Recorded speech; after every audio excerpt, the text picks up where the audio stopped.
Welcome to my channel, The World Coin. Hello and welcome, coin lovers. This channel is dedicated to the fascinating world of coins from every corner of the globe. From ancient currency to modern mints, rare finds to everyday coins, we explore their history, design, and hidden stories. So subscribe now and join our growing community of coin collectors, history enthusiasts, and curious minds. Here coins top quarter dollar.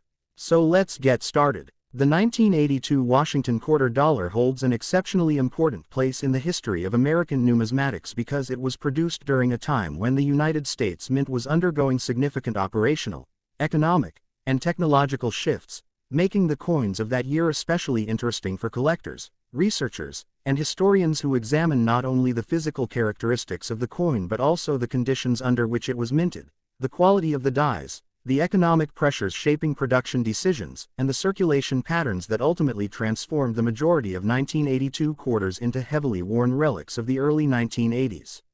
The coin itself continues the long-running Washington quarter series that began in 1932, designed by sculptor John Flanagan to commemorate the 200th birthday of George Washington, and features his dignified left-facing bust on the obverse, surrounded by the inscriptions, "Liberty, in God We Trust," and the date, 1982, with the mint mark, either A, D, for Denver or No-Mintmark for Philadelphia, placed just right of the ribbon at the back of Washington's tied hair.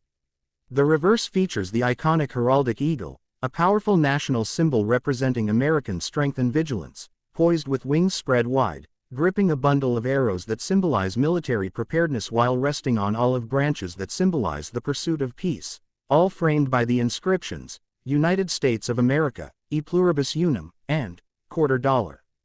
The coin is produced from a copper nickel-clad composition adopted in 1965 because the rising price of silver made traditional silver quarters economically unfeasible. The outer layers consist of 75% copper and 25% nickel bonded to a pure copper core, giving the coin its distinctive layered edge, visible when viewed from the side. The 1982 quarter weighs 5.67 grams. Measures 24.26 millimeters in diameter, and has a reeded edge featuring 119 tiny grooves originally meant to deter shaving of precious metal back in the days when quarters contained silver, though by 1982 the reeded edge remained purely a traditional design element.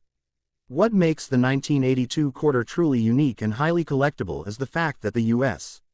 Mint did not produce official mint sets or proof sets in 1982, a rare interruption in the long tradition of annual coin sets, which means there were no intentionally preserved, high-grade collector quality pieces struck that year. Instead, every 1982 quarter entered normal circulation and was exposed immediately to the harsh conditions of everyday use, resulting in nearly all examples becoming worn down, scratched, or damaged, which makes high-grade survivors extraordinarily rare and extremely valuable today. Philadelphia struck 1982 quarters, in particular, are famous for their weak strikes due to the mint's attempts to reduce die wear, meaning many coins lack sharp details on Washington's hair, the eagle's feathers, and the lettering along the rims. Therefore, any sharply struck, lustrous, clean-surfaced 1982 P quarter is considered a standout rarity. Denver struck examples generally display stronger strikes but still suffered heavy circulation because no collector supply was preserved. The absence of special collector strikes also means that original bank-wrapped rolls, untouched bags, and unsearched storage containers from 1982 are considered numismatic treasure chests, as they provide rare opportunities to discover mint state coins that have not been damaged by circulation. Beyond strike quality, 1982 is also known for a broad range of mint errors that collectors actively seek, including off-center strikes, broad strikes, double die obverses and reverses, clipped planchettes, feeder finger damage, die cracks, die breaks, planchette laminations, missing clad layer errors, where one side of the coin lacks the nickel layer and exposes the copper core, struck through grease errors where detail appears faint or missing, and rim fin errors caused by high striking pressure. These errors occurred because the mint was operating at high production speeds during a period of tight budgets and aging equipment, resulting in more frequent mechanical flaws, especially at the Philadelphia facility.